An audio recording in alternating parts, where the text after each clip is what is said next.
Ricominciamo i lavori. Chiamo il professor Bonomo e l'architetto Bertolaia del Politecnico di Milano e Liberi Professionisti che ci parleranno di quelle che possono essere definite linee guida per un'illuminazione delle opere d'arte anche in funzione della loro ultima fatica editoriale. Prego, professor Bonomo. Dovrebbe essere sempre acceso. Parla. Oh, è partito. Mi sa che si sente solo il mio. Siediti qua allora. Ecco, si è acceso. Siamo qui per presentare, io e l'architetto Chiara Bertolaia, la nostra guida per l'illuminazione delle opere d'arte negli interni, e volevo da prima dire che questa è una nuova edizione di una vecchia pubblicazione che la IDI aveva fatto ad opera di un gruppetto di lavoro che io stesso avevo coordinato 20 anni fa circa. In 20 anni le cose sono molto cambiate, abbiamo all'attivo intanto una rivoluzione nei mezzi tecnici, l'avvento del LED di cui abbiamo sentito parlare questa mattina, che ha rivoluzionato il nostro settore, non solo il nostro settore ma tutto il settore dell'illuminazione. Si pensa che fra meno di una decina d'anni tutte le sorgenti oggi esistenti spariranno, si può dire, dalla scena, dalla disponibilità tecnica. In questi 20 anni hanno fatto progressi anche gli studi sulla conservazione dei materiali sensibili alle radiazioni, per la ricerca di una loro efficace protezione. È stata pubblicata 4 anni fa circa una bella pubblicazione della CIE, di cui abbiamo visto qualche tabella questa mattina, che ha dato testimonianza ai risultati più recenti in fatto di ricerca appunto sui danneggiamenti che molti materiali sensibili subiscono ad opera delle radiazioni luminose e non luminose, radiazioni emesse dalle sorgenti luminose. Siamo anche avvalsi dall'esperienza positiva fatta da delle brillanti realizzazioni sorte nel campo dell'illuminazione delle opere d'arte in tutti i vari paesi del mondo, specialmente nei paesi più progrediti, e abbiamo fatto anche tesoro degli sbagli che abbiamo visto anche in questi impianti, in molti impianti nuovi. Quindi questa nostra guida testimonia tutto quello che è avvenuto, tutto quello che si può dire sull'argomento in modo pratico ai fini proprio della progettazione, si può dire nel settore della illuminazione delle opere d'arte negli interni. Vediamo quali sono i due obiettivi importanti. Primo, creare delle condizioni per l'apprezzamento di queste opere, e secondo, quello di rispettare i limiti del dirigimento affinché queste opere durino nel tempo e non abbiano a subire danneggiamenti eccessivi. Quali sono gli accorgimenti? Ne abbiamo visti qualcosa questa mattina: rispettare i limiti dell'illuminamento. Vedremo fra poco che più che rispettare i limiti dell'illuminamento bisogna rispettare i limiti della quantità di luce che le opere subiscono per effetto dell'irradiamento, cioè la quantità di luce. In cosa si intende? Nell'unità di tempo nell'anno, cioè il prodotto dell'illuminamento per le ore in cui questo illuminamento rimane attivo. Quindi adesso poi lo vedremo meglio più avanti. Rispettare i limiti delle radiazioni ultraviolette e IR, rispettare i limiti del riscaldamento e via, dare colore, tonalità di luce, conformitivo. Importante dell'aspetto di evitare le riflessioni delle sorgenti sugli oggetti. La nostra guida si dilunga abbastanza, perché vediamo che purtroppo questo concetto non è diffusamente seguito. Si preoccupa soprattutto di evitare il riflesso delle sorgenti piccole, quelle che appaiono nel quadro con delle macchie ben distinte, luminose. Non si preoccupa di limitare la riflessione speculare ad opera delle sorgenti grandi, ma lo vedremo più avanti. Ecco, la prima preoccupazione, quella di limitare il rilassamento, è data da questa tabella, tratta proprio dalla pubblicazione della Commissione Internazionale di Illuminazione che citavo prima, e abbiamo visto anche citata questa mattina, che appunto divide in 4 grandi categorie gli oggetti, dagli insensibili relativamente insensibili, moderatamente sensibili, estremamente sensibili. Questa è la suddivisione che fa la Commissione internazionale, con degli esempi che spiegano quali sono gli oggetti più diffusi che appartengono a queste varie categorie, e a fianco ci sono 2 tabelle. La prima che indica l'elemento massimo raccomandato, che è indicativo, non è un valore assoluto. Il valore invece importante, quello più vincolante, è l'ultimo, la massima esposizione annua, che è espressa in lux per ora. Per esempio, vediamo nell'ultimo caso, negli oggetti estremamente sensibili si raccomanda un dilazzamento di non più di 15.000 ore. Quindi se dividiamo 15.000 diviso 50, abbiamo 300 ore, mi pare, no? Sì, 300 ore, quindi oltre a quel valore molto modesto di 50 lux, si prevede anche che l'esposizione non superi le 300 ore, rimanendo chiaro però che se l'oggetto che stiamo illuminando è molto scuro e quindi i 50 lux sono insufficienti per un loro sufficiente apprezzamento, si può moltiplicare per 2 quel valore di lux, andare a 100, però con l'avvertenza che le 15.000 lux ora da mantenere sia vincolante, per cui dividendo 15.000 diviso 100 si ha, mi pare, 150 ore, e quindi le ore si riducono, ma il risultato è identico per una legge, quella della reciprocità,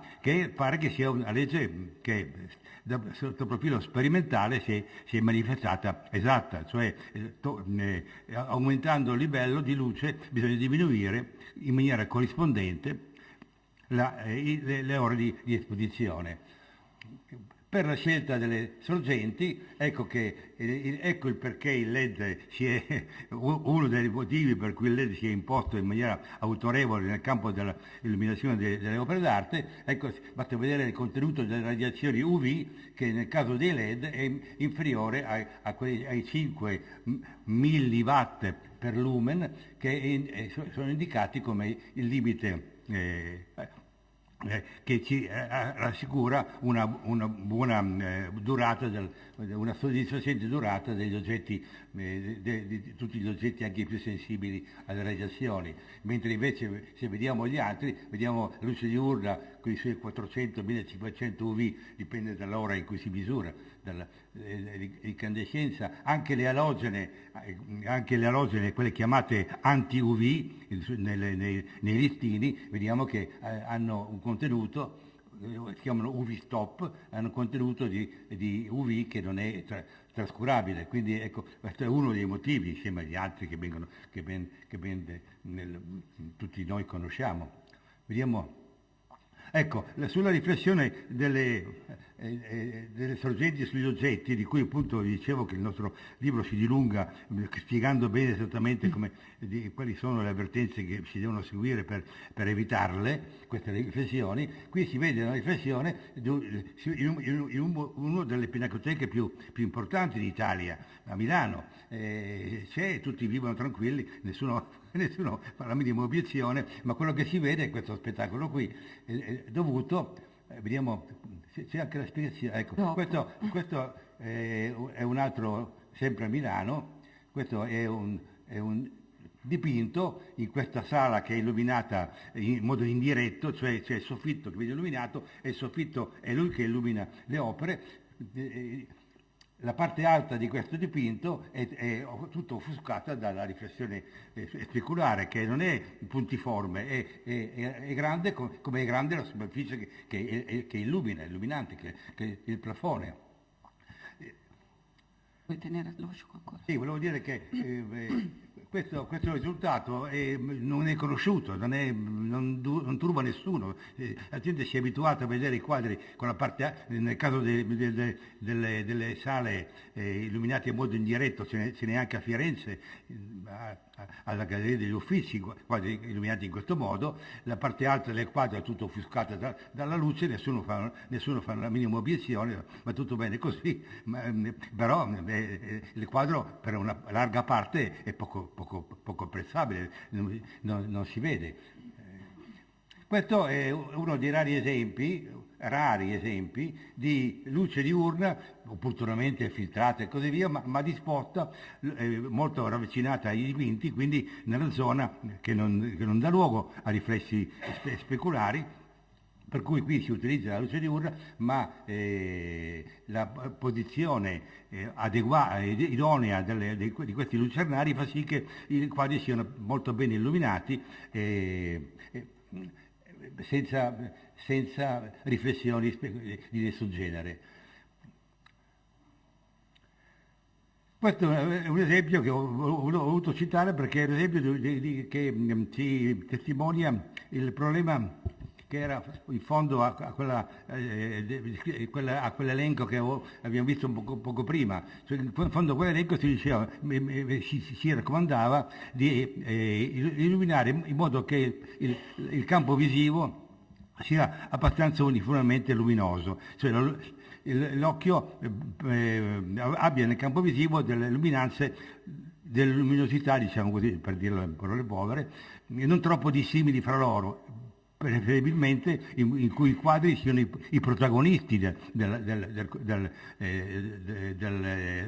campo visivo, essendo loro la cosa più importante, la cosa verso cui è logico che l'attenzione dei visitatori sia indirizzata. Cosa si vede molto spesso? Si vede, questo è un caso limite, ma si vede molto spesso che il plafone o le pareti di fondo sono più illuminate dei quadri, molto più illuminate dei quadri, per cui o viceversa, in questo caso in cui si sono usati dei proiettori chiamati sagomatori, cioè quelli che fanno luce solamente sul quadro per mezzo delle sagome che si inseriscono nel sistema ottico dell'apparecchio. In questo caso si ha un'illuminazione solo dei quadri, il resto dell'ambiente è molto buio, i quadri sono molto evidenziati, però il campo visivo dell'osservatore è molto condizionato dalla presenza buia del campo visivo. In queste condizioni il cristallino è molto aperto, nelle condizioni di cristallino molto aperto questo livello di adattamento dell'occhio è poco adatto per percepire, per godere, per vedere il quadro, che lo vede male. Ecco, questo è l'esempio. L'altro esempio di cui parlavo prima è quando appunto le pareti sono molto luminose, in questo caso viceversa l'occhio si abitua, è condizionato da un livello elevatissimo di luce dell'ambiente ed è poco adatto per esaminare il quadro che è illuminato meno.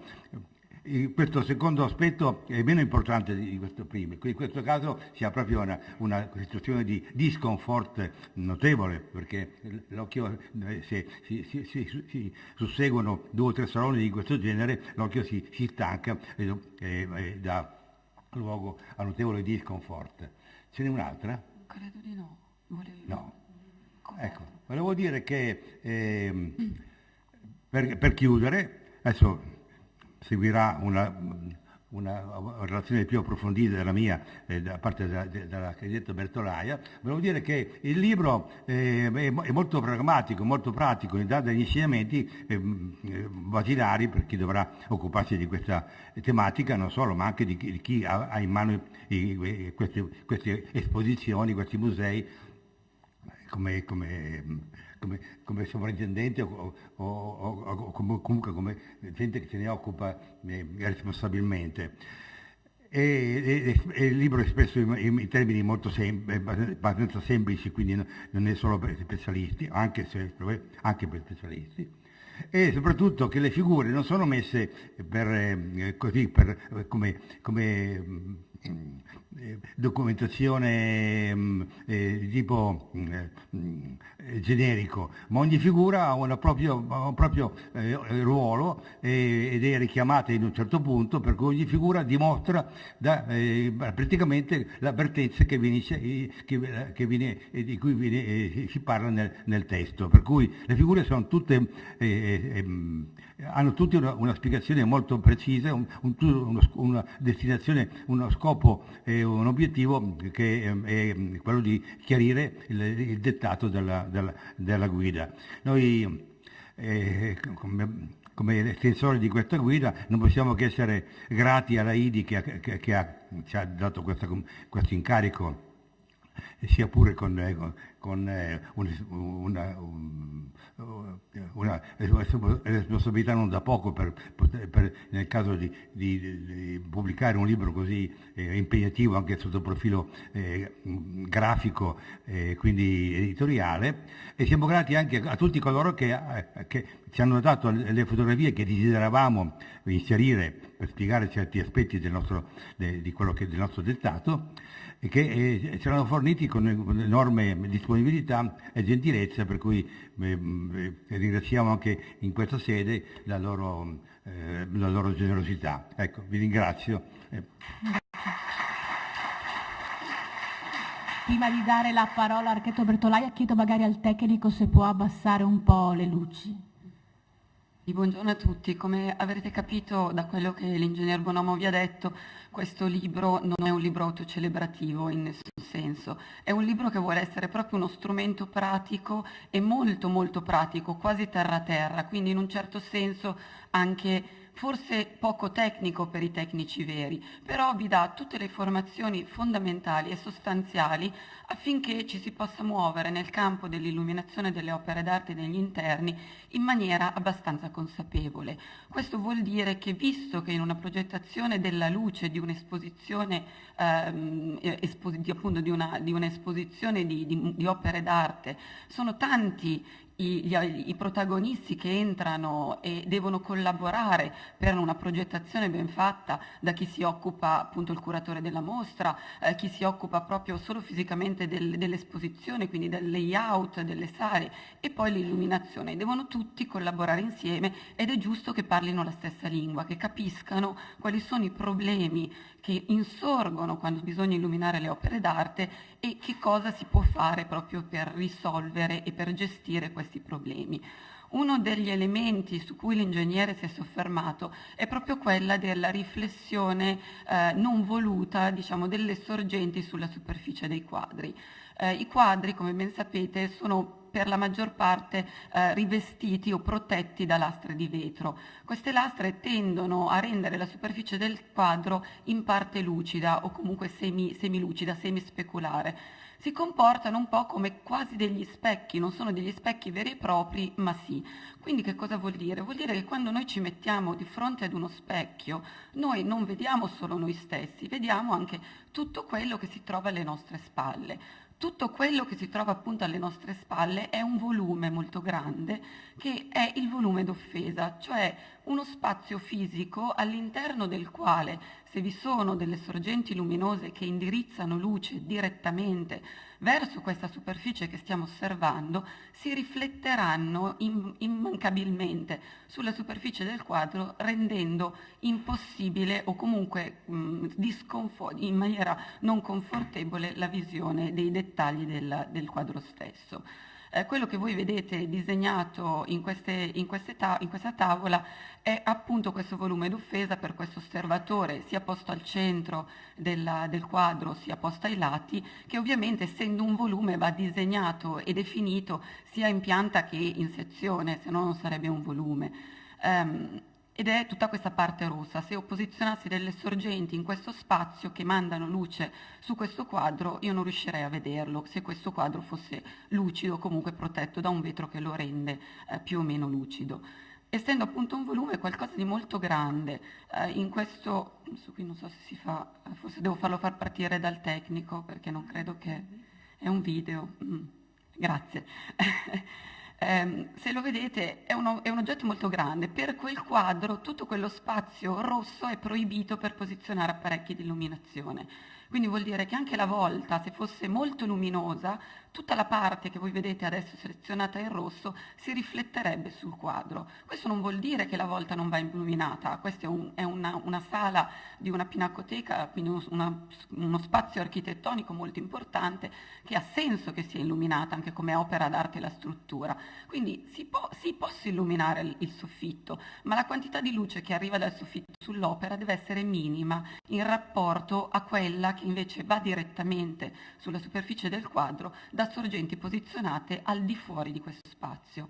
Quindi ricordatevi che ci deve essere un buon bilanciamento tra tutti questi elementi. Questo è lo stesso quadro visto come se fosse uno specchio. Se voi guardate io riesco a vedere tutto quello che ho alle spalle, vedete esattamente quel volume in rosso specchiato, quindi tutte le pareti, parte del soffitto e le finestre. Quindi anche le finestre si riflettono. Se io ho una finestra in una pinacoteca che non è schermata, quindi è un oggetto luminoso, se si trova all'interno di questo mio volume d'offesa si rifletterà sul quadro rendendo impossibile la visione. Quindi queste due sorgenti che noi vediamo adesso specchiate all'interno di questa superficie rigenereranno, non su uno specchio ma su una superficie semispeculare, due macchie che renderanno impossibile la visione precisa del quadro. Ce ne sono mille di esempi, questo è l'esempio che vi ha fatto vedere prima l'ingegner Bonomo, dove ci sono queste due sorgenti molto fastidiose che rendono impossibile la vista. Dove sono queste due sorgenti?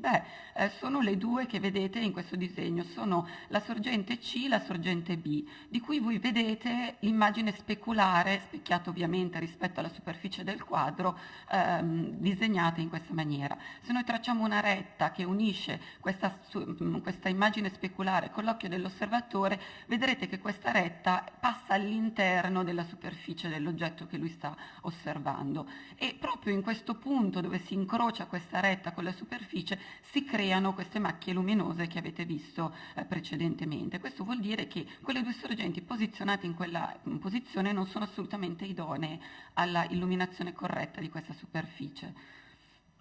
Sarebbe stato corretto posizionarli al di fuori, quindi per esempio la sorgente A o la sorgente nella posizione D sarebbero state più che idonee ad illuminare in maniera ottimale la superficie di questo oggetto. Anche in questo caso, come appunto vi diceva l'ingegnere, questo povero quadro che riceve solo luce dal plafone, che è l'unica sorgente luminosa di questa sala, risulta completamente offuscato. Questo è sempre per lo stesso motivo. Se io disegno questa immagine speculare del mio soffitto, vedo che proprio una grossa parte di questa immagine speculare è intercettata dall'angolo di visuale del mio osservatore e quindi crea proprio questa macchia estremamente fastidiosa e non confortevole per l'osservatore. Stessa cosa per le finestre, questo è un esempio classico dove una finestra, questo molto estremo ovviamente, dove questa finestra posizionata alle spalle dell'osservatore che non è stata schermata si riflette quasi specularmente sul quadro. Ovviamente questo è un quadro molto lucido, un quadro a olio protetto da una lastra di vetro che quindi è quasi uno specchio e rende completamente visibile la sorgente alle sue spalle. Ricordiamoci che comunque la luce naturale va schermata in ogni caso al di là delle riflessioni speculari, soprattutto perché ha un'altissima componente di radiazione ultravioletta. Quindi l'impiego della luce naturale all'interno di una pinacoteca o di un museo va tarata e considerata in maniera molto molto critica. Va quindi controllata la direzionalità e la posizione delle sorgenti, ma avrà soprattutto filtrata proprio per ridurre ridurre la concentrazione delle radiazioni che darebbero un degrado altissimo sui quadri. Se voi ricordate la curva del danno che ha fatto vedere prima l'ingegner Petrotti, vedete che questa curva sale molto ripida andando verso le radiazioni dell'ultravioletto. Questo significa che anche le altre radiazioni sono dannose, ma quelle dell'ultravioletto tendono a essere le più dannose e quindi sono quelle che andrebbero maggiormente controllate, nel limite del possibile, perché comunque parte delle radiazioni ultraviolette, ricordiamoci che rientrano nella gamma del visibile. Se io le annullassi completamente avrei delle lunghezze d'onda e quindi dei colori che può essere che il quadro ha nelle sue pigmentazioni, che non sarebbero riproducibili se io le elimino del tutto.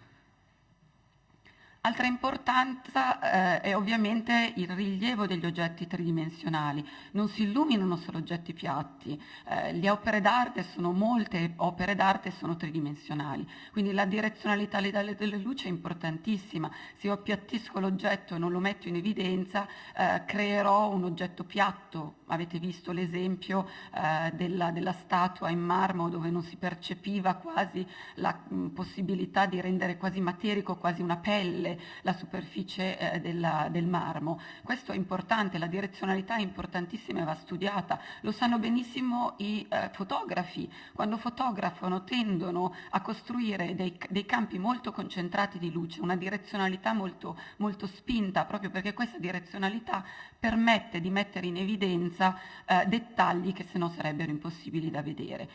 Direzionalità della luce che può essere controllata sia direttamente ma anche indirettamente. Se io decido comunque di utilizzare una luce indiretta, devo far sì che questa luce indiretta abbia comunque una direzionalità ben precisa. Se nel secondo caso avessi illuminato completamente anche le pareti di questo spazio, avrei avuto una direzionalità della luce molto meno impattante, molto meno direzionata, e quindi che avrebbe annullato le ombre di questo oggetto e l'avrebbe reso piatto e non piacevole.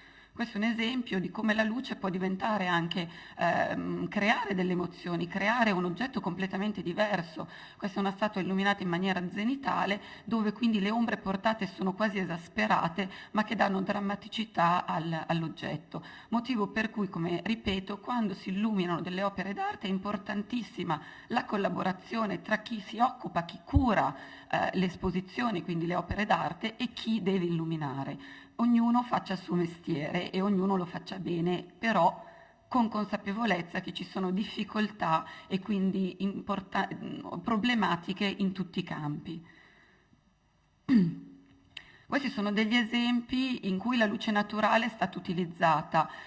In questo caso è stata schermata e direzionalizzata con questo soffitto in cemento molto disegnato, quindi con questi elementi architettonici particolari, e la luce naturale, che è comunque filtrata per quanto riguarda le radiazioni ultraviolette, è solo ed esclusivamente la parte che dà luce generale allo spazio, e quindi la luce che però arriva sulle opere non è solo quella che arriva da questo soffitto, ma in minima parte. La maggior parte dell'illuminazione delle opere è data dai proiettori che vedete su questo binario ai lati di questa stanza, e che quindi sono quelli posizionati all'interno della zona corretta di illuminazione.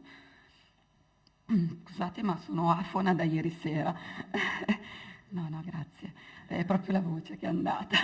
Anche questo è un altro esempio molto interessante di come si può comunque utilizzare la luce naturale. La luce naturale va comunque non schermata ed eliminata. Se io posso utilizzare la luce naturale, posso ridurre il quantitativo energetico e quindi di wattaggio che devo necessariamente inserire in questo spazio per avere luce per muovermi e luce per vedere le opere. Quindi è importante poterla sfruttare la luce naturale, ma con consapevolezza. Anche in questo caso questi lucernari sono stati disegnati con questi coni per rendere quasi invisibile o quasi impossibile la riflessione di queste superfici sui quadri. Sono stati filtrati e c'è comunque anche in questo caso una luce dedicata alle opere nella posizione corretta, quindi sempre da tenere in considerazione.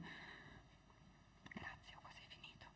Apparecchi di illuminazione, gli impianti, chiamiamoli così, per l'illuminazione delle opere d'arte possono essere molteplici.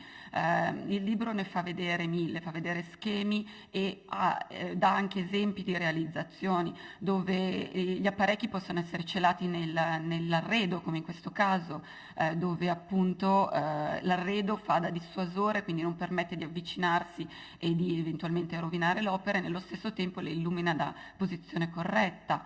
Altri esempi, le teche, li avete visti, le teche sono molto difficili da illuminare, hanno problemi di riscaldamento, quindi in alcuni casi le sorgenti luminose vanno appunto posizionate e controllate in maniera molto precisa. Queste sono teche per esempio ancora illuminate con un sistema di fibre ottiche, proprio perché l'illuminatore doveva essere remoto per non generare calore all'interno di questi oggetti e quindi non surriscaldare l'ambiente. Illuminazione a LED, è giusto fare l'illuminazione a LED, come è stato ripetuto in continuazione, la sorgente a LED che va scelta deve essere scelta con intelligenza, quindi controllando tutti i parametri che il costruttore vi dà, verificandoli e a volte anche provandoli se i dati che non vi vengono forniti non sono sufficienti e ovviamente non esagerate. Vi ringraziamo, adesso io vi lascio una carrellata di immagini giusto per vedere alcune delle realizzazioni che sono appunto all'interno del libro e che, come vi dicevo, sono proprio di supporto e, come vi ha detto anche l'ingegnere, a quello che il libro vi vuole dare. Grazie a tutti.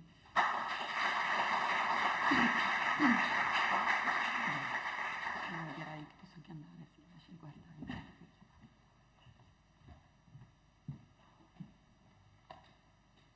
Amerei intanto l'architetto Pasetti, se si può preparare intanto che guardiamo.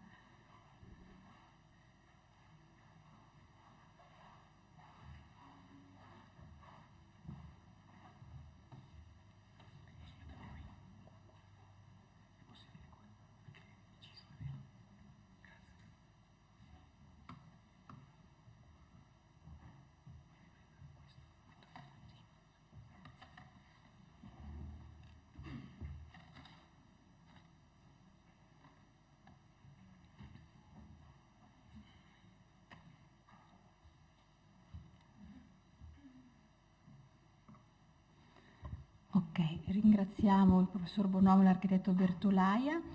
E ora è il momento dell'architetto Alberto Pasetti che ci illustrerà 2 interventi di illuminazione che ha curato qui a Venezia, dove ha effettuato un'integrazione architettonica e utilizzato queste nuove sorgenti di cui abbiamo già parlato questa mattina. Quindi vediamo questi 2 esempi pratici che l'architetto Pasetti ci illustrerà. Grazie. Grazie Anna.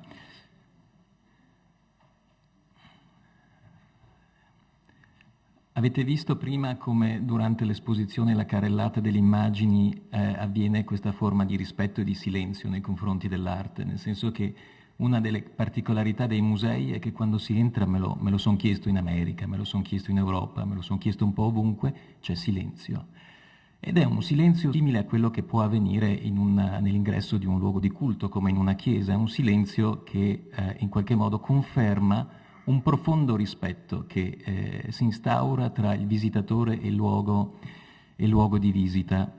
Questo rispetto è evidentemente già un primo segnale che i luoghi di cultura che noi cerchiamo di valorizzare, di abbellire, di trasformare, di per sé hanno già un grandissimo potenziale, e questo potenziale è anche, oltre che culturale, psicologico. Quindi mi permetto solo di aggiungere una sorta di piccola nota introduttiva rispetto a tutti gli autorevoli e meritevoli interventi di questa mattina, che in qualche modo rafforzano e danno in qualche modo sostegno e supporto al lavoro del progettista, e quell'indagine che ormai sta diventando sempre più importante e presente nel mondo dell'illuminazione, che è quella delle neuroscienze, ovvero capire meglio che il vero fruitore è sì effettivamente il visitatore, ma ne è in qualche modo raccolto e riassumibile anche attraverso una macchina essenziale e unica che è quella del cervello. e pertanto proprio della complessità del meccanismo del cervello, ma anche dalla complessità degli stimoli che vengono forniti a questo cervello prima ancora di accedere alla contemplazione dell'arte. E questo lo riassumo brevemente perché noi parliamo di spazio, parliamo di luogo, parliamo in questo caso specifico di opere d'arte, ma esiste un precondizionamento continuo delle nostre menti al momento dell'arrivo a una mostra, a un museo, in un luogo dove effettivamente poi il visitatore più o meno colto fruisce di quest'arte. Questo è un aspetto progettuale, infatti lungo tutti gli interventi io mi dicevo, ahimè, povero questo progettista perché realmente si farà carico e si sta facendo e dovrà farsi carico di un insieme di valori e di parametri che sono estremamente complessi e che poi non si limiteranno soltanto alla valorizzazione di un'opera, ma al capire come condurre per mano e porre questo nostro fruitore sia da un punto di vista emozionale, ma anche da un punto di vista fisiologico, nelle condizioni più adatte per fruire delle opere. Prego. Le luci sono già abbassate. Ah, sono io, scusate. Prego me stesso allora. Io vi ho riassunto qui molto brevemente 2 schermate, 2 slide, in qualche modo di quello che può essere il racconto, questo iter di lavoro che è stato condotto sia nella Scuola Grande di San Rocco, quindi per le opere del Tintoretto, sia nello specifico per la Scuola dei Dalmati, San Giorgio e Trifone, in Castello, quindi per le opere del ciclo del Carpaccio. E qui vedete subito che degli schizzi rapidissimi, ma per capire lo stato di fatto del luogo per noi è fondamentale. E questo stato di fatto parte da una concezione strettamente illuminotecnica, come è orientato un edificio, cosa significhi l'interattività di questo edificio con la luce naturale, però è anche la presa di coscienza di come è costruito, quali sono le sue forme, la sua architettura, le sue strutture, le sue superfici materiche e come queste superfici e questa struttura interagisce poi con questo fenomeno, questa fenomenologia della percezione visiva. Secondo punto fondamentale, le opere, e qui vanno analizzate, vanno comprese. Possiamo avere gli aiuti di critici di arte, storici dell'arte soprattutto, possiamo avere l'aiuto dei conservatori, possiamo avere l'aiuto di un'infinità di segnali, ivi compreso, e questa è una nota assolutamente sorprendente e inaspettata, il continuo e repentino sollecito del visitatore che visitando commenta, ovvero noi è accaduto che durante le fasi di lavoro ci trovassimo in condizioni in cui il lavoro per esigenze strettamente operative sia a San Rocco che ai Dalmati è eseguito durante la visita, quindi c'è un flusso continuo di visitatori, francesi, inglesi, americani, commentando ma anche apprezzando, e alcuni sono proprio storici dell'arte che si soffermavano, ecco, percepivano e davano delle impressioni, davano delle anche nozioni riferite a questi dipinti che inaspettatamente facevano scoprire e svelare cose che noi all'occhio nudo non riuscivamo a percepire. Quindi specificità artistiche, quelle che tentiamo di leggere sull'opera, lo stato di fatto nella luce è ma ad oggi come sono state illuminate queste opere, quali erano le condizioni specifiche delle 2 scuole. E gli equilibri tra architettura e illuminotecnica è perché quando si introduce un corpo nuovo, estraneo, che sembra piovuto dal cielo, ma in realtà che noi stiamo assolutamente confezionando, limando, questo oggetto deve dialogare con l'architettura, deve dialogare in assoluta armonia, possibilmente nella maniera meno invasiva possibile. E queste soluzioni sono un equilibrio frutto di una mediazione che facciamo oggi, al momento attuale, con le tecnologie a disposizione. Domani, fra un mese, fra 6 mesi, la progettazione è magari impostata in maniera corretta, ma è già invecchiata sotto il profilo delle tecnologie. Le simulazioni e il calcolo a noi servono per fare le prime verifiche, poi una valutazione dell'impianto tecnico, ma in che condizioni sono questi impianti elettrici, questi impianti tecnici di questi edifici e come possiamo interagire e come possiamo ottimizzare i nostri sforzi. Il risparmio energetico è una delle grandi evidentemente richieste della committenza e poi finalmente apriti veramente grandi opzioni, che si aprano le opzioni e la grande sfaccettatura di possibilità progettuali, il concetto di regia della luce, cosa che fino a qualche anno fa era possibile ancora semplicemente ricordando quelle scenografie teatrali dove le trasformazioni, le percezioni visive potevano effettivamente essere ricondotte a semplici materiali speculari, simulare il notte e la giorno attraverso il teatro era un uso e un costume assolutamente consolidato negli anni. Ma qui sorge un tema nuovo. Il tema nuovo è quello di dire la nuova tecnologia LED ha un grosso beneficio, quella di poter fare delle scelte tecnologiche e più diciamo appropriate possibili, ma di dire forniamo al luogo museale un'illuminazione museale, cioè una scena che sia canonica e museale, quindi assolutamente verificata e condivisa, direi, da un pubblico più ampio possibile, pubblico anche di esperti, sapendo in maniera molto precisa che queste soluzioni sono assolutamente temporanee, perché fino a ieri si considerava, e parlo di 20 anni fa, quelle sorgenti di incandescenza che voi adesso vedrete come l'unica soluzione plausibile, e quindi era presa come assunzione di una sorta di un cliché da riproporre perché ci si era abituati in quel modo, e oggi effettivamente possiamo ricostruire delle condizioni analoghe, ma sarebbe forse inutile, procedere con un'attenzione mirata alla lettura qualificata dell'opera e poi dare delle chiavi di lettura, addirittura creare degli effetti dinamici per determinati eventi di lettura e eventi particolari. Ho sintetizzato, ma scorro piuttosto velocemente per dirvi che tutti e due i committenti da una parte e dall'altra hanno richiesto ovviamente la miglioria dell'impianto di illuminazione e che come obiettivi di progetto si fissavano quelli standardizzati, diciamo, della uniformità visiva, della resa cromatica, della riduzione dei fenomeni di riflessione e soprattutto, non ultima, la conservazione e la tutela. Quindi una specie di standard di zoccolo duro assoluto per questi progetti. I benefici dei LED sono numerosi e sono anche numerosi gli svantaggi. Qui capita veramente l'aspetto di una verifica e di una come dire, scelta oculata per fare pesare da una parte o dall'altra dei benefici a fronte degli eventuali svantaggi. La scuola di San Rocco la conoscete tutti, ma ha un pregio straordinario di avere già una facciata aulica, una facciata architettonica che è straordinariamente interessante dal punto di vista delle proporzioni, ma anche dal punto di vista dell'orientamento, è orientata a nord, scusate, stavo per dire sud perché adesso capirete perché, c'è una fonte luminosa di disturbo che provoca una simulazione da sud e in qualche modo possiamo dire che è la nostra carta d'ingresso per questo mondo fantastico del Tintoretto. Attraverso quella soglia, questo? Attraverso la soglia principale evidentemente c'è il trapasso dalla luce che possono anche raggiungere i nostri 90-100.000 lux diurni in estate a delle condizioni luminose estremamente ridotte all'interno per conservazione, ma soprattutto anche per la corretta fruizione delle opere.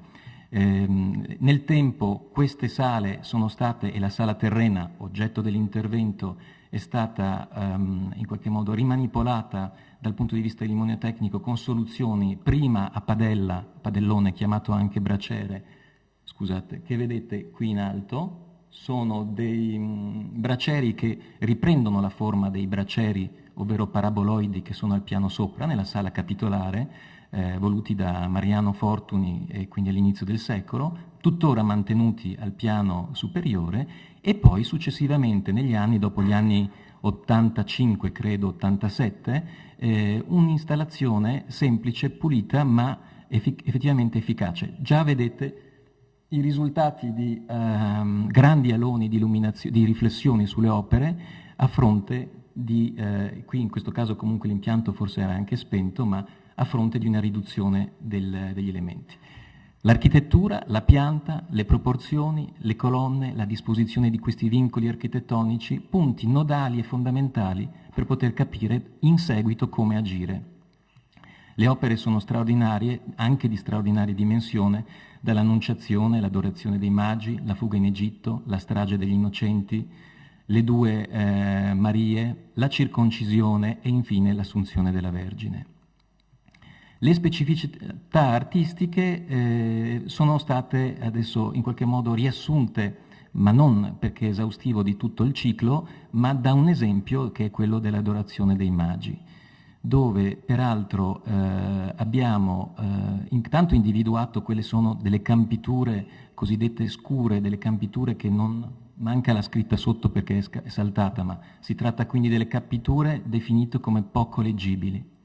E questa poca leggibilità evidentemente è dovuta all'invecchiamento nel tempo dei pigmenti, quindi l'invecchiamento proprio secolare di queste opere. L'incupimento ha prodotto evidentemente anche una variazione, un viraggio a livello di pigmento, per cui ha trasformato anche la percezione dei colori, e su questo vi invito a fare un'esperienza molto interessante. Al piano primo esiste la sala dell'albergo dove c'è la grande opera della Crocifissione, oggetto adesso di uno studio e di una progettazione che è ancora in corso per la parte illuminotecnica, ed è presente un piccolo frammento del fregio superiore della sala appunto dell'albergo, con questo frammento è un frammento di tela di credo 45-50 cm per 20, in cui si vedono delle mele, sono 3 mele, 3 pomi, che appartengono al fregio in una posizione durante i secoli in cui questo fregio non era stato colpito dalla luce. Che cosa succede? Che la percezione di quelle 3 mele rispetto al fregio attuale che si vede nella sommità dà una sorta di indicazione, credo piuttosto forte, strabiliante, di quali fossero i veri colori impiegati all'epoca dal Tintoretto, cioè una vivacità che purtroppo oggi è stata completamente persa. E quindi questo a suffragio anche di quest'idea che hanno spesso anche le sovrintendenze di chiederci: ma ridateci la luce originale in base alla quale il pittore ha dipinto questi dipinti. Il problema è che, ammesso anche che fossimo in grado di ricostruire la luce originale, le opere tombe. E poi c'è l'idea che il significato veramente pittorico del Tintoretto, e anche questo decretato e in qualche modo raccontato da storici, da critici, da studiosi, sia riconducibile a sostanzialmente 2 grandi punti di forza. La capacità di instaurare una regia luminosa lui stesso, quindi non casualmente avrete visto che nel programma c'era l'ultima cena del Tintoretto, per cui una delle opere più straordinarie per la complessità di composizione proprio e la raffinatezza della composizione luminosa, quindi di punti di interesse delle scene che vengono differenziate temporalmente e spazialmente proprio con origini diverse. Ma qui invece, quindi è un aspetto, quello delle origini della luce, un aspetto che riguarda il tocco pittorico, assolutamente straordinario, innovativo per il suo tempo, la sua epoca, magia ovviamente dell'elettronica e della capacità digitale. Noi possiamo entrare e in qualche modo ingrandire il suo concetto di pennellata assolutamente esemplificativa e simbolica, da un segno di luce quasi, lo vediamo proprio su certi cenni, segni di luce che diventano in realtà a una certa distanza, con una certa prospettiva, l'opera vera e propria, cioè la ricchezza e l'abbondanza di dettagli. Torniamo indietro un secondo. No, scusate, ho premuto crash. No, ecco, perfetto. Eccola qui, no, lo rivediamo.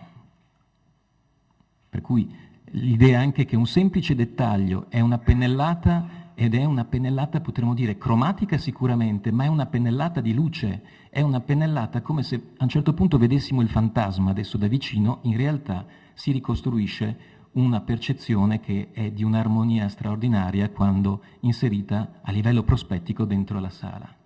Lo stato di fatto della luce, noi dobbiamo rilevare, sempre lo facciamo, quali sono le condizioni iniziali quando si parte con un progetto, cioè avere un rilievo fotografico e anche di altra natura possibilmente che ci dica esattamente com'era prima che noi intervenissimo. E questo è anche interessante, sapete per quale motivo? Ecco, questo è un aneddoto interessante e divertente. Uno dei custodi, trentennale presenza all'interno della Scuola Grande di San Rocco, nel momento in cui ha visto che stavamo lavorando e stavamo approntando il sistema, dice: ma io vedo sti LED nuovi e ste luci, ma Gavè rovina tutto. Cioè è successo qualcosa che si riconduce appunto alle neuroscienze. E che è successo questa sorta di cambiamento, questo trapasso da un punto di vista dell'interpretazione, in questo caso di un'opera, attraverso 30 anni di percezione continua. Pensate a qualcuno che vede quell'opera ogni giorno per 30 anni e che in qualche modo si imprime non solo a livello retinico ma ormai a livello quindi proprio cerebrale un modello di riferimento, il modello dell'incandescenza. E questo modello dell'incandescenza ha divampato per anni in tutti i musei perché era considerato quella tecnologia possibile e plausibile. Qui vedete anche l'effetto maculato. Ci sono volute più di 2 settimane perché lo stesso custode venisse da me e mi dicesse: caspita, finalmente vedo Tintoretto.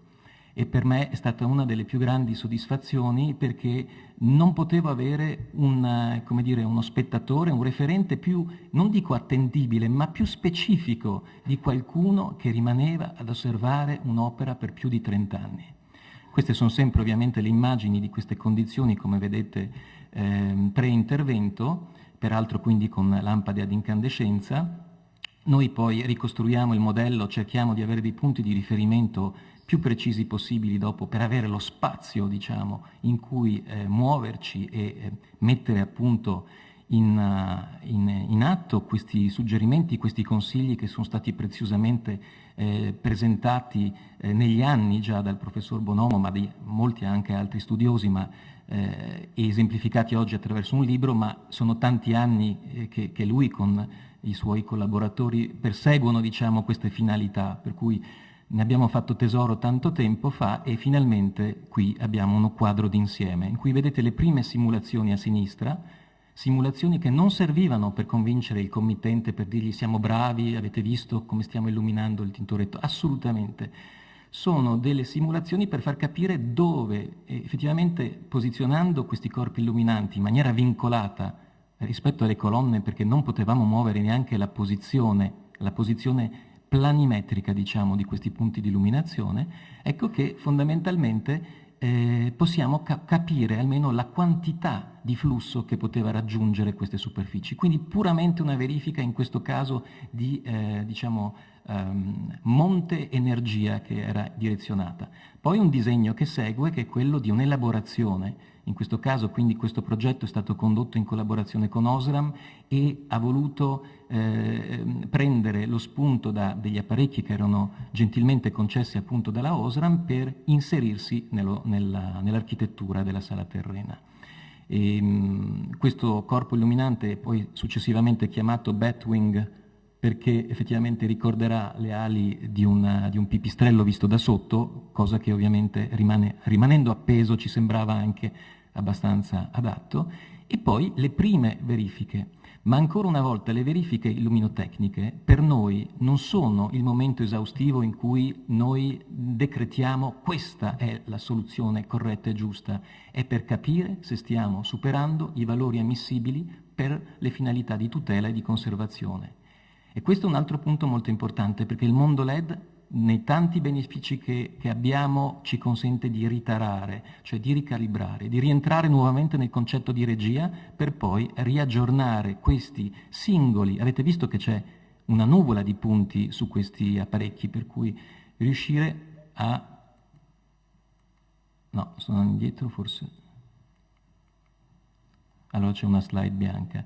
Riuscire a ricalibrare, ecco qua l'apparecchio lo vedete già più vicino, in una prima fase di elaborazione, quindi poi succederà che studiamo i meccanismi interni di regolazione, di termodinamica e soprattutto perché i LED hanno un grande potenziale ma un assoluto bisogno di una grande ricerca dal punto di vista della sua compatibilità termodinamica. Pensate che un LED riscaldato oltre misura può darsi che si riduca il suo ciclo di vita e le famose 50.000 ore diventeranno 20, 10, ma altera assolutamente la sua composizione spettrale. Cioè, arrivato e superato il suo coefficiente massimo di temperatura di giunzione, così chiamato, può recare disturbi evidentemente alla sua capacità di irraggiamento spettrale, deformando già l'immagine.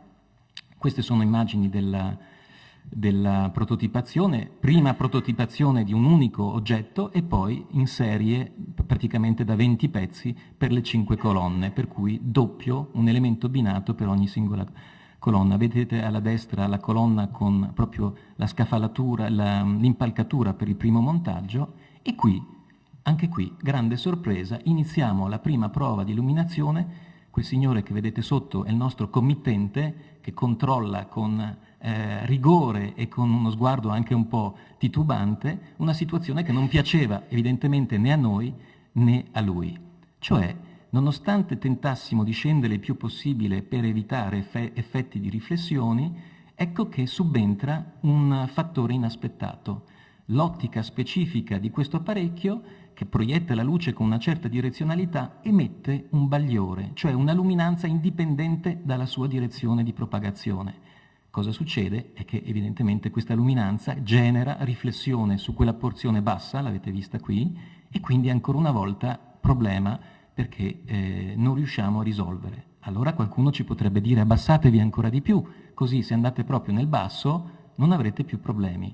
Sicurezza, impossibilità di coinvolgere luoghi di questo spazio della sala terrena al di sotto, lo vedete nel mio piccolo schizzo, della possibilità di un'altezza, diciamo, generica di un adulto che possa toccare con mano queste apparecchiature. Devono essere assolutamente a altezza di sicurezza.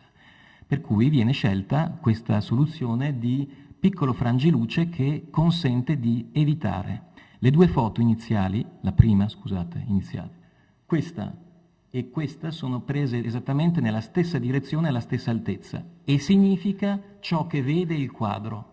Per una volta non ciò che noi vediamo del quadro, ma ciò che vede il quadro rispetto alla sorgente che gli abbiamo posto davanti. Qui due condizioni, quindi quella pre-progetto e quella post-progetto. E finalmente riusciamo a in qualche modo ingrandire, abbiamo preso come vedete un esempio, la fuga in Egitto, e cominciamo a definire quelli che sono i cosiddetti bonus, le plusvalenze di queste scelte. Un'acuità visiva, cioè una migliore definizione dei dettagli, lo vedete assolutamente nella definizione, oltre a una maggiore uniformità, ma questo faceva parte di quel nocciolo duro di cui vi parlavo all'inizio. Ma cominciare a intravedere e leggere con dovizia di particolari ciò che il Tintoretto ha realizzato. E qui abbiamo effettivamente anche la scelta con due tonalità diverse, perché abbiamo utilizzato apparecchi che potessero generare 3000 Kelvin e 4000 Kelvin e nella miscelanea comporre delle immagini. E qui effettivamente poi il risultato finale lo vedete nella sala. Ecco, c'è da dire che questa foto è stata scattata in una condizione sfavorevole, ovvero perché studiare la facciata, perché studiare gli ingressi? Perché l'ingresso, la porta d'ingresso è come una porta non desiderata per il progettista della luce.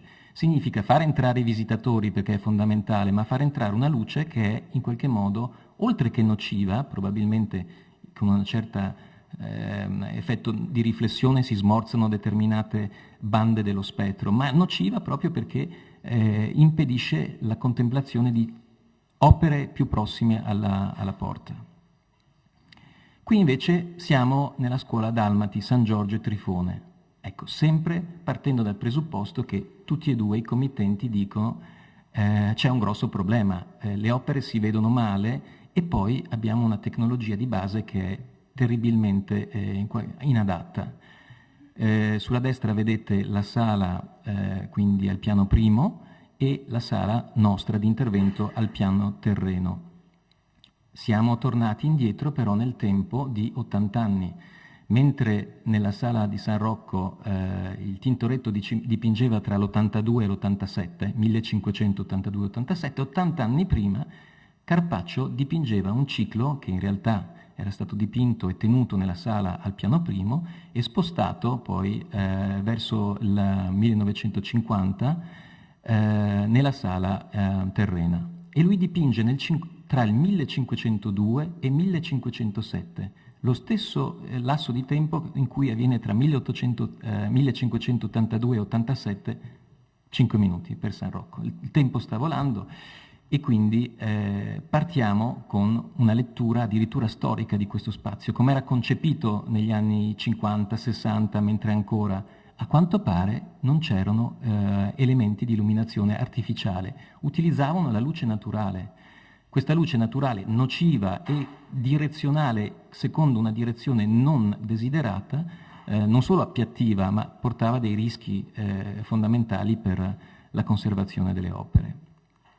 La pianta, questo è interessante perché poi ci riconduce al tema dell'impianto elettrico, cioè di cosa abbiamo conservato grazie ai LED.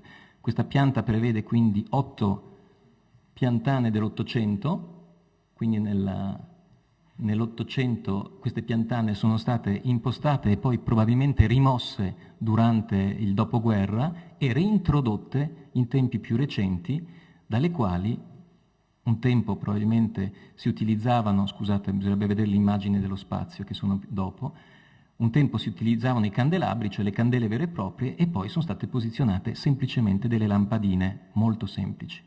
Stile completamente diverso, Carpaccio è uno straordinario maestro della citazione allegorica, per cui i riferimenti, i dettagli, e possiamo dire che agli antipodi rispetto al successivo Tintoretto, lui ha una dovizia di particolare chirurgica. Allora, la prima opera è il dragone ucciso da San Giorgio, il trionfo di San Giorgio. Qui vediamo un dettaglio appunto del dragone trafitto dalla lancia di San Giorgio, ed è straordinario poter immaginare che anche qui i visitatori che si soffermano davanti a un'opera, e a questo punto siamo a distanza molto più ravvicinata, rimangono addirittura delle ore a volte a contemplare dettagli. L'hanno fatto prima con un certo imbarazzo, da quando abbiamo inaugurato a marzo si soffermano addirittura con un certo compiacimento, perché dicono finalmente riusciamo a vedere questi dettagli. Ma è un aspetto legato anche alle cromie di questo artista.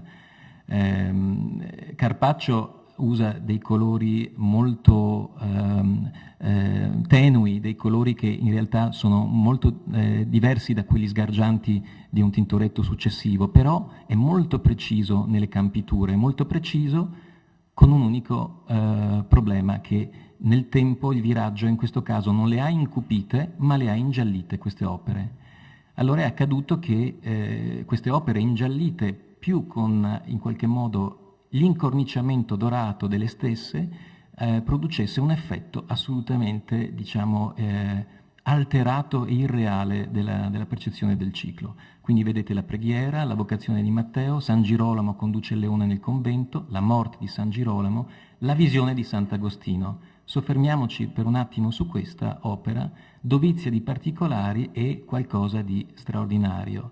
Anche qui l'introduzione della luce, per cui fonti diverse, in questo caso l'avete visto, mentre nella opera generale le fonti sono dovute a delle finestrature sulla destra. Nel caso specifico del piccolo cosiddetto ripostiglio, piccolo luogo di custodia di tutti gli strumenti a disposizione di Sant'Agostino, di astronomia, quindi strumenti di lettura dell'astronomia, invece la luce e la fonte proviene da una finestrella sul fondo. A destra, invece in basso, abbiamo un leggio con uno spartito. Ecco. Questo spartito ha un significato particolare e ve lo spiego successivamente. Lo stato di fatto, eccolo, queste piantane hanno nella sommità delle lampadine banalmente attacco E27, e sono collocate per irraggiamento a 360 gradi, da una certa quota in su illuminano, ma vedete in maniera assolutamente inadatta e inefficace. Problema: voi potrete soltanto operare all'interno di questa piantana, di questo elemento storico. Non potrete assolutamente collocarvi dal basso, dall'alto, aggrapparvi da nessuna parte.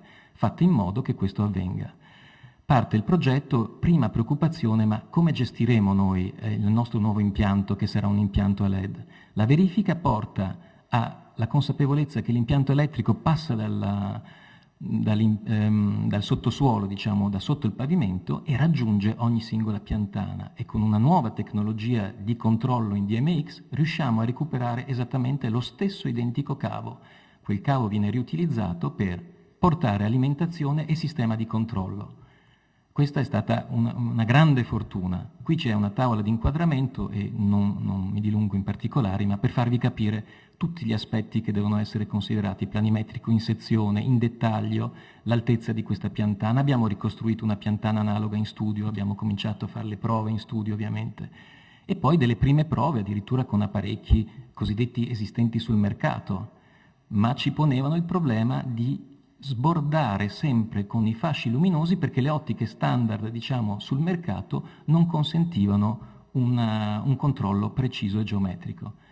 Questa è la situazione di fatto. Partiamo con una condizione che è quasi al limite della sicurezza e operiamo sapendo che sulle piantane verrà riposto un coronamento dorato, splendido ma molto vincolante e preciso, mentre come vedete qui invece l'attuale mascheramento era assolutamente arbitrario e fatto con una lamiera proprio per finalizzare quell'idea di luce un po' artigianale sulle opere.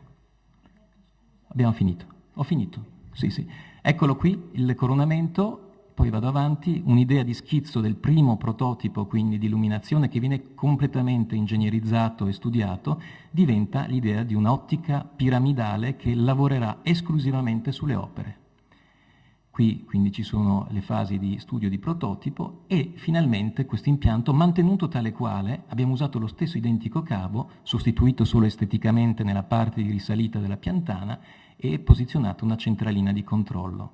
3 scenari e questo coincideva con la volontà di avere quello museale e quelli interpretativi. Le opere possono accendersi una alla volta singolarmente e possono presentare una sequenza. Sequenza dinamica, e con questo sto per concludere, che è avvenuta durante la presentazione in compresenza di una colonna sonora. Ma perché una colonna sonora? Non basta la luce? No. Straordinariamente abbiamo ricostruito e ripreso le note di quello spartito nell'ultimo dipinto di Sant'Agostino e un interprete, un musicista, ha suonato quelle note facendo evidentemente rievocare un'epoca, un periodo e nello specifico un'opera musicale dipinta da Carpaccio all'interno delle sue opere. E questo è il risultato finale. Io ho concluso, ho cercato di essere anche abbastanza rapido. Vi ringrazio. Grazie.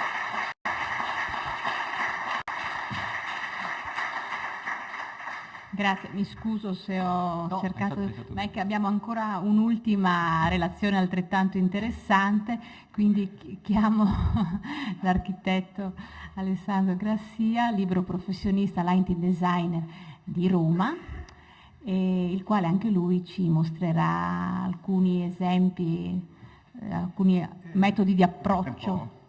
Poco. No, perché... Beh, a questo punto sì, noi non abbiamo orari quindi non so, lascio anche se le persone che sono intervenute hanno piacere di sentirti. Allora, inizierei con quella che si chiama San Luca per essere, diciamo, più... Non vi voglio portare fino alle 3 di pomeriggio, insomma, ecco, questo non vorrei, appunto. Allora, se fosse possibile quella. Ecco, buongiorno. Dunque io vorrei un po' riportarvi un po' in basso, diciamo volare un po' più in basso, perché stamattina siamo andati altissimi, no? con le teorie e con progetti speciali e con cose meravigliose, e però ahimè poi noi ci confrontiamo tutti i giorni con committenze che ci danno dei tempi di realizzazione e dei budget per realizzare questo. Per cui poi non sempre è possibile stare lì a progettare per mesi e non sempre è possibile spendere cifre qualsiasi. E a questo proposito, appunto, dunque, questo va avanti e questo indietro. Vi faccio vedere questo progetto fatto a Roma, fatto nella galleria dell'Accademia di San Luca. Progetto di poco tempo fa, realizzato i primi mesi del 2012, quindi abbastanza recente. L'Accademia di San Luca è diciamo, allo scopo di promuovere arte e architettura e di onorare il merito di artisti e studiosi, eleggendoli nel corpo accademico, e di adoperarsi per la valorizzazione e la promozione delle arti e dell'architettura. Quindi le arti che promuove sono la pittura, la scultura e l'architettura. Questi sono una carrellata di accademici che sono stati accademici di San Luca, notevoli: Pietro da Cortona, Gianlorenzo Bernini, Ferdinando Fuga, Filippo Juvarre, Luigi Vanvitelli fra gli architetti, il Domenichino fra i pittori, Antonio Canova e più recentemente, fra i più recenti, Vittorio De Feo, Mario Botta e Renato Guttuso. Tant'è che sono ritratti appunto nella sala dei ritratti degli accademici, dove ci sono i ritratti dei vari accademici dal 1500 alla seconda metà del 500 ad oggi, e questi ritratti vengono ogni tanto sostituiti, no? A rotazione. L'edificio, eccolo lì, diciamo è quell'edificio rosso che sta in prossimità a 2 passi dalla Fontana di Trevi, a Roma. Questa è un'immagine satellitare per far vedere l'orientamento. La planimetria dell'ultimo piano, dell'ultimo livello dell'edificio è questa, perché stiamo parlando proprio dell'ultimo livello, e quindi questo è utile per vedere qual è il nord, l'orientamento dell'edificio. Dunque, questa è l'area, diciamo, della quale ci siamo interessati, e nello specifico la pianta generale. Vedete, c'è una galleria che è la Gipsoteca, e queste 3 sale che abbiamo illuminato in quel momento, i ritratti degli accademici, i gabinetti dei disegni e il gabinetto riservato.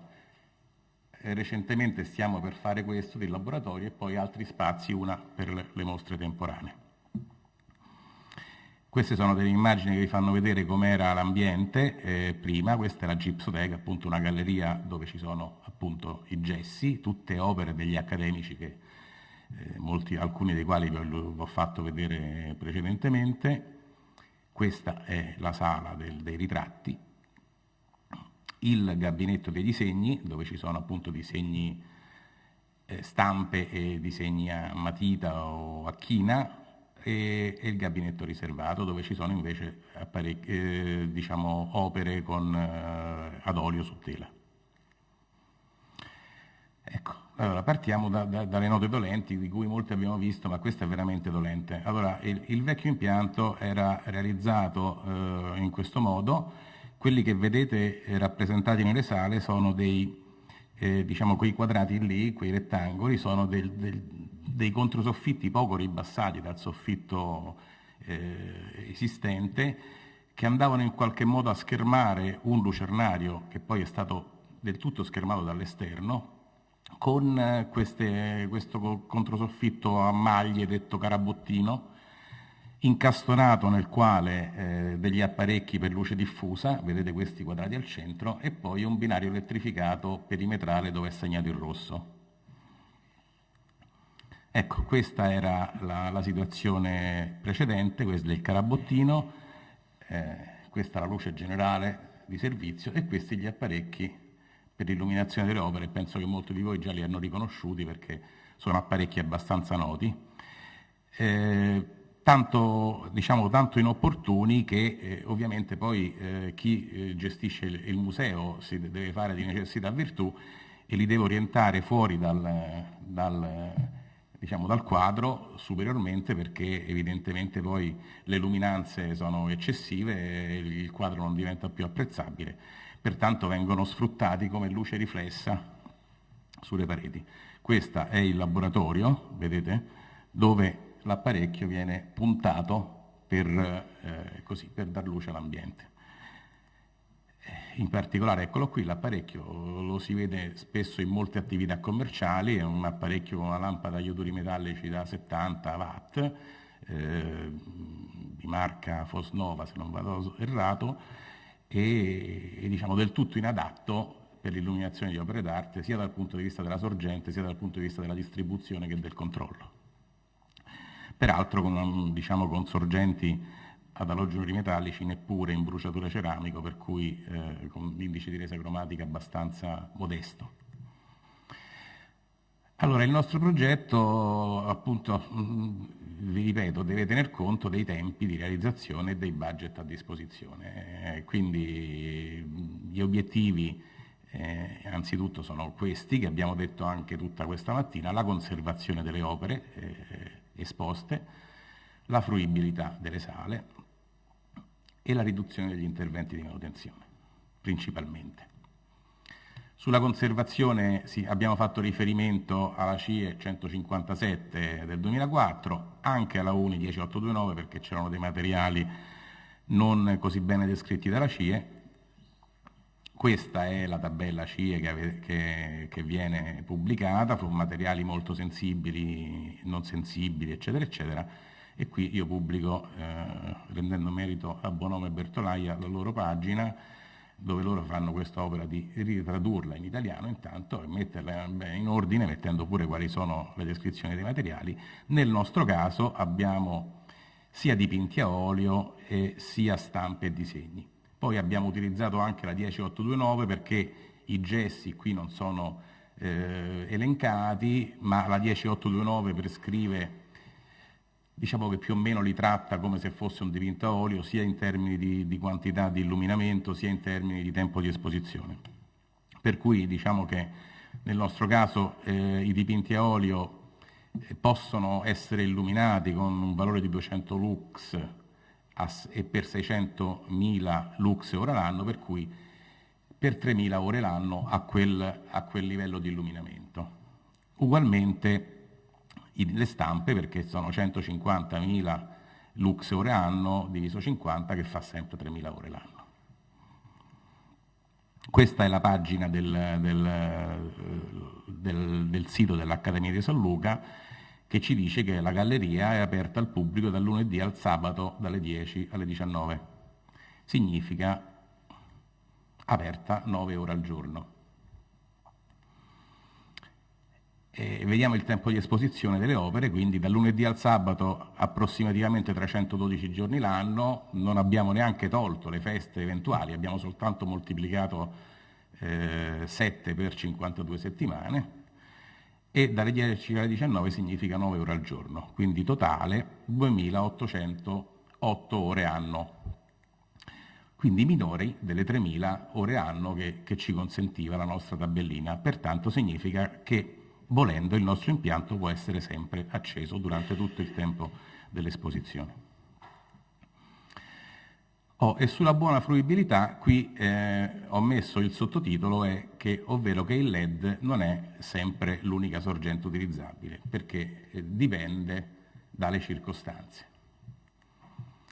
In quanto intanto, per il fatto che le nostre opere erano, diciamo, opere pittoriche per le quali avevamo interesse che il colore fosse ben restituito, e quindi la scelta è andata controcorrente sulla sorgente ad alogeni con riflettore incorporato, intanto per le sue caratteristiche di eccellente resa dei colori,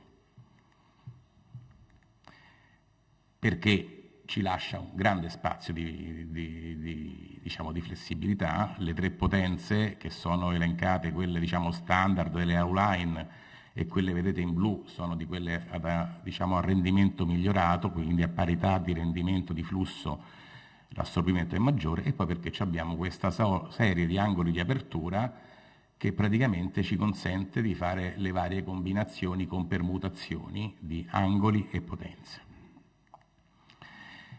E qui devo dire che Mario e Chiara mi hanno dato un po' un dispiacere, perché pubblicando questa tabella mi hanno detto che anche le lampade dichiarate UV stop emettono radiazioni. Io sinceramente sono stato molto dispiaciuto, perché pensavo proprio che invece no, che invece ne mettessero pochissime, no? Anche perché a questo bisognerebbe poi aggiungere allora dei filtri anti-UV, però poi i filtri anti-UV costituiscono il problema che hanno bisogno di essere cambiati perché si saturano, e la manutenzione non viene fatta, specie in questi spazi, insomma, nei spazi museali con grande solerzia, quindi questa notizia un po' mi ha dato un certo dispiacere. E poi gli apparecchi semplicemente messi all'interno di un faretto che li contiene e che fa sì che venga regolato. E quindi semplicemente l'impianto è stato, si può dire approssimativamente e banalmente, questo, cioè di sostituire nella stessa struttura che esisteva, nei binari elettrificati esistenti, apparecchi con attacco a binario standard e sostituire, quindi risistemare la questione dell'illuminazione diciamo di servizio. Questa qui abbiamo sostituito le lampade, ma l'illuminazione di servizio diciamo che serve soltanto per fare le pulizie, per fare manutenzione ai locali, ma la luce invece per le opere è questa. Quindi diciamo, l'intervento è estremamente semplice e razionale.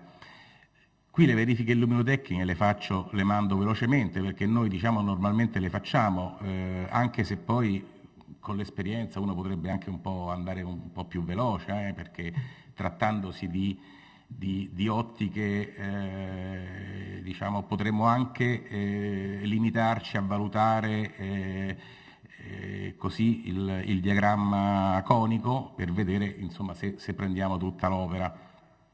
E quindi falsi colori, capire che i valori di illuminamento siano quelli prescritti dalla CIE o dalla UNI, verifiche sugli oggetti tridimensionali con fasci più stretti. Ecco, è importante invece le verifiche vengono fatte più che altro per valutare anche diciamo, le ombre dei visitatori che potrebbero andare a intercettare le opere esposte, e questo sì che è utile. Vabbè, fatto questo, che non è tanto noioso, vediamo la realizzazione. La realizzazione, eccola, è molto, molto diciamo, standard, se vogliamo, con l'illuminazione dei ritratti degli accademici.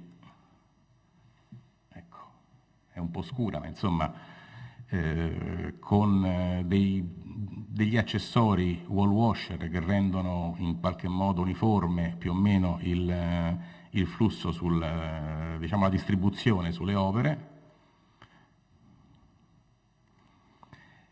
Il busto del Canova illuminato, anche qua cito Mario e Chiara con la loro rappresentazione, dove si consiglia di illuminarlo prevalentemente dall'alto. Ebbene, è illuminato prevalentemente dall'alto, da una o più direzioni dicono loro. Io ne ho usata una sola perché diciamo, le altre direzioni diciamo, la luce di riempimento mi viene data da quella riflessa della sala. Questi sono 2 dipinti a olio del concorso di Canova, e poi questi altri quadri invece che sono piccoli e lungo una parete abbiamo utilizzato una lente per la distribuzione, chiamiamola così, ellittica. Questo è una stessa diciamo, opera di terracotta tridimensionale. E qui in fondo si vede la gipsoteca, sulla quale c'è da fare poi un discorso specifico. Il gabinetto dei disegni è molto stretto, e qua vedete con un apparecchio si fa o una singola opera o più opere. Questa è la disposizione dei corpi illuminanti. Altro vantaggio che ci dà questa tecnologia, vi sto dicendo tutti i vantaggi di questa tecnologia, e qui ricito di nuovo Mario, è quello di avere una schermatura, un angolo di schermatura molto, molto ampio, per cui essendo l'ottica particolarmente retrocessa all'interno del faretto, il comfort visivo è elevatissimo. Peraltro questa sorgente, che conoscete bene, ha anche un coprilampada che diminuisce ulteriormente la luminanza della sorgente, per cui, come vedete, anche questo è un vantaggio. E poi, ecco, la posizione, e qui ritorno allo schema di Mario, è tale per cui sugli oggetti coperti da vetro non ci sono fenomeni di riflessione. E vedete come riesco poi con angoli opportuni diciamo, illuminare adeguatamente le opere esposte. Questo è stranamente un puntamento preventivo, perché l'opera che stava messa qua doveva essere poi attaccata sopra la porta, il faretto era già pronto lì puntato. E vediamo per quale motivo è stata fatta questa scelta. parliamo di manutenzione. Allora, questa è una scheda del costruttore di questa sorgente che mi dice che la sua vita media nominale è pari a 4.000 ore. Peraltro il fattore, questo è l'LMF, che è quello che voi tutti usate quando calcolate il coefficiente di manutenzione, moltiplicandolo poi per le lampade che rimangono in vita, per la pulizia dell'ambiente, eccetera, mi dice che a fine vita lei diciamo, eroga l'80% del suo flusso nominale. Quindi se non è morta sta ancora all'80%. Queste sono schede invece di costruttori di alimentatori. Questi apparecchi hanno alimentatori elettronici. Questa cosa non è quantificata, però Osram mi dice che il funzionamento di protezione per tutto il range di carico parziale in modo da assicurare una lunga durata della lampada. Quindi mi dice che con l'alimentatore elettronico dura di più la lampada. Tridonic mi dice che con l'elettronica provvede a limitare la corrente d'accensione e mantiene costante la tensione di uscita e quindi allunga la vita della lampada. L'apparecchio che abbiamo utilizzato, come vedete, ha quel pispolino lì, e quel pispolino non è altro che un regolatore di intensità luminosa. E questo diagramma, preso anche sempre da un diciamo, costruttore, mette in rapporto la tensione in percentuale alla tensione di funzionamento, la durata di vita. Quindi vedete che se io utilizzo una tensione, diciamo che è quella nominale, 100%, ho la durata 100% che è quella nominale. Ma basta che io scendo un po' con la tensione, guardate quanto mi sale la durata di vita.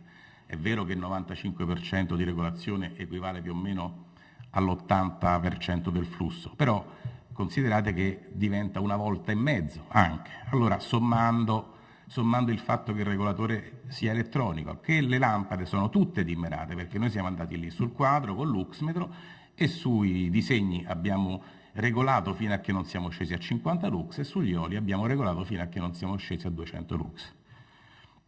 Quindi che significa? Che verosimilmente, ragionevolmente, secondo me, quelle 4.000 ore che il costruttore dà per un funzionamento non sapendo quale, possono ragionevolmente diventare, se regolate, almeno 6.000. Allora, tornando al tempo di esposizione che avevamo detto essere 2.808 ore l'anno, poiché, ahimè, la cultura è un fatto così, cioè non è tanto frequentato questo museo, quindi ci sono momenti in cui la gente c'è, momenti in cui la gente non c'è,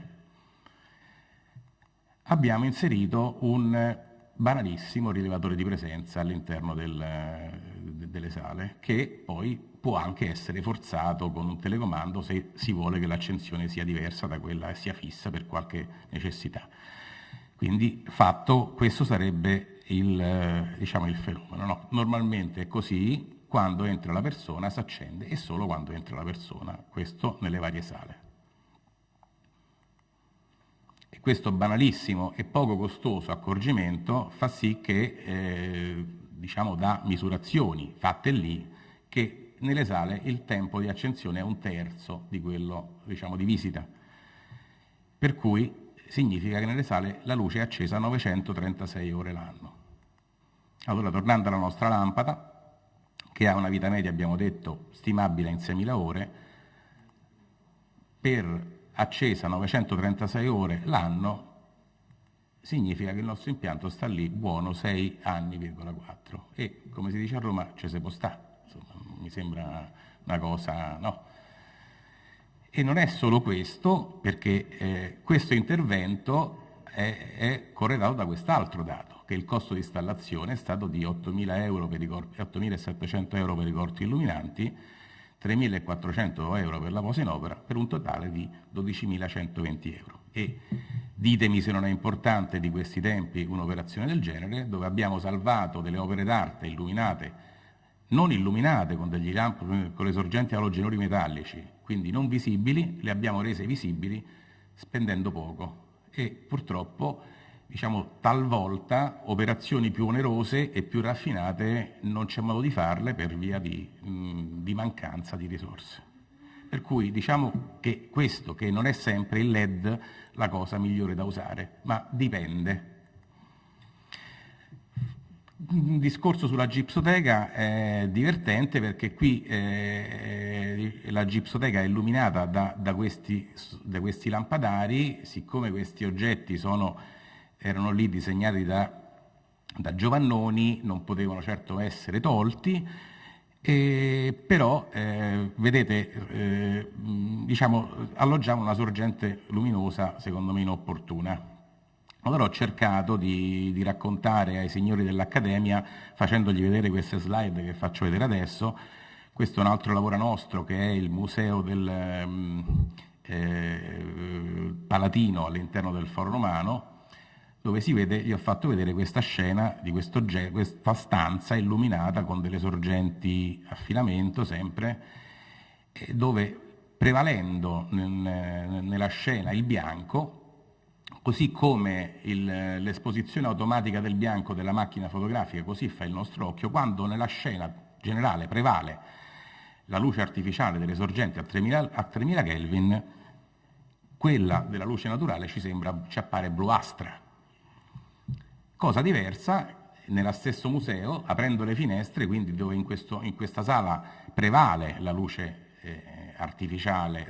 naturale a 6500 gradi Kelvin, e i tubi fluorescenti all'interno dell'espositore, sempre a 3000 gradi Kelvin, ci sembrano particolarmente gialli.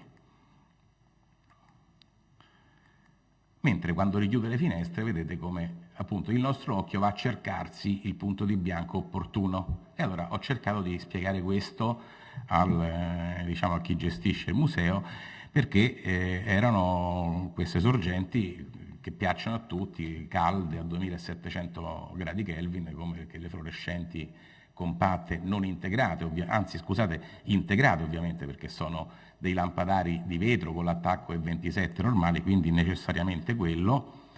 E che succede? Che con i 2700 gradi Kelvin, queste sono le 3 grazie di Thorvaldsen, e illuminate con la luce calda il gesso appare più marmo che non gesso.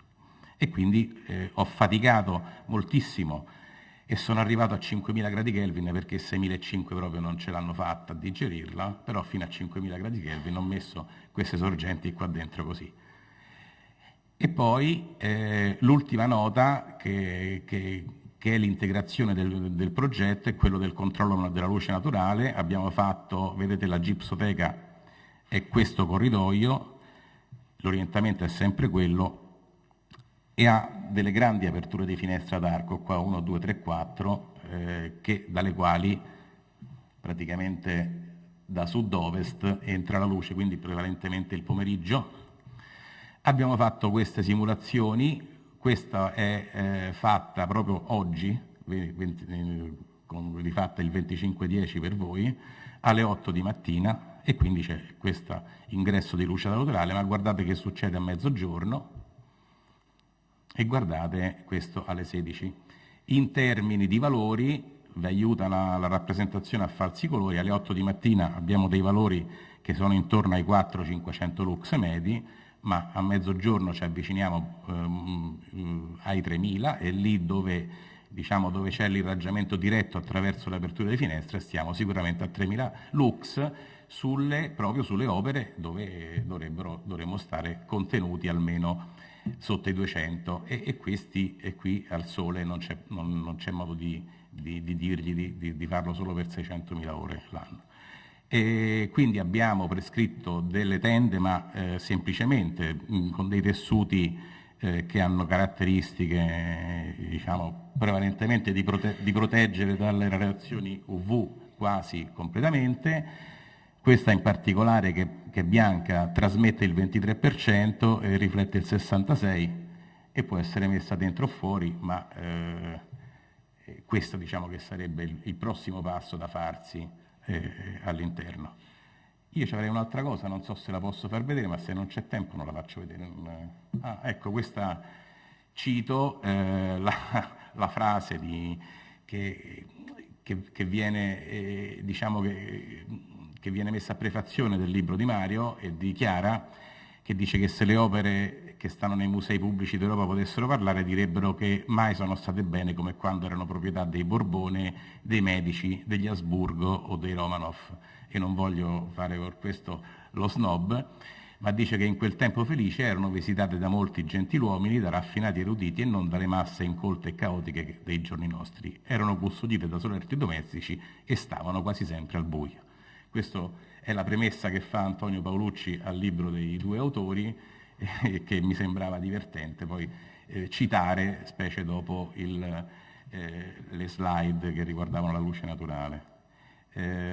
Non ce l'ho 5 minuti, vero? Se non ce li ho vi lascio, era soltanto una nota sulla presentazione successiva, ma no, se no me ne vado.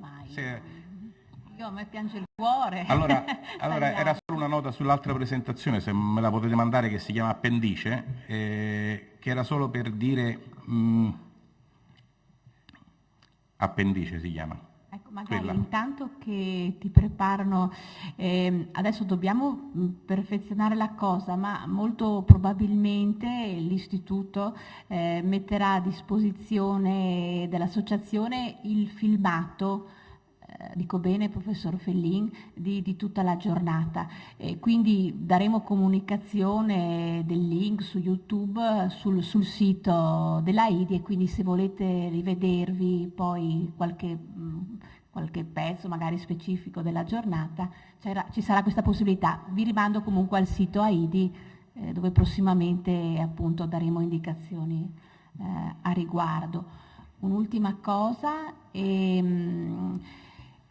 niente, io mi permetto di sollecitare chi non è già socio AIDI e avesse interesse sui temi dell'illuminazione a entrare a far parte dell'associazione stessa, per venire informato sempre di questo tipo di eventi come quello di oggi, e comunque per aiutarci a portare avanti questa nostra finalità, che è la promozione della cultura della luce. Sempre dove avete fatto la registrazione eventualmente c'è la possibilità di compilare il modulo, e comunque sul sito AIDI Luce ci sono tutte le informazioni. Grazie. Scusa. No, giustamente io, questa ultima nota è soltanto per dire quanto sia utile poi anche il lavoro del light designer, oltre al lavoro del conservatore e dello scienziato, chiamiamolo così. Questo che vi faccio vedere brevemente è un'esposizione fatta a 4 mani con Piero Castiglioni a Roma, nel planetario, che sarebbe l'aula ottagona delle Terme di Diocleziano, che ospitava la mostra di sculture di Piero Cascella. Banalmente illuminata con sempre faretti, chiamiamoli così, con sorgenti a parabola incorporata, e le opere di Cascella sono circondate dalle opere poi che invece erano custodite lì nel planetario, che sono di epoca romana, e qui l'impianto è stato fatto tutto giocando sui livelli di illuminamento, no, delle opere in primo piano rispetto a quelle in secondo piano, quindi distinguendo proprio quelle che erano le opere ospitate e quelle che invece erano le opere ospitanti. E quindi rapidamente, ma l'impianto è abbastanza, poi come sapete nelle mostre si lavora rapidamente,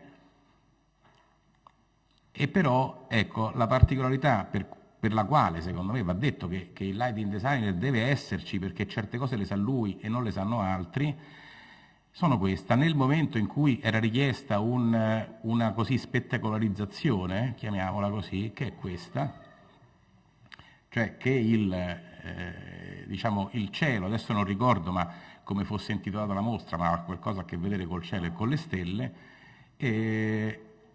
bisognava ottenere questo effetto, ma in tempi brevi e con risorse limitate. E come si è ottenuto questo effetto dell'illuminazione con l'azzurro dell'aula ottagona del planetario, come Terme di Diocleziano? Ecco, con questi apparecchi qui, che sono degli apparecchi per lampade a scarica ad ottica stradale. Perché stradale? Perché bisognava, con un'interdistanza il più ampia possibile, riuscire ad aprire, no, il più possibile. E queste sono cose che sa chi è del mestiere, perché nessuno si immaginerebbe di utilizzare un'ottica stradale per illuminare la mostra dentro la ottagona, però ecco, in effetti poi il risultato è questo. Quindi le conoscenze del mestiere, oltre quelle scientifiche dei conservatori, secondo me sono necessarie. E qua ho finito veramente.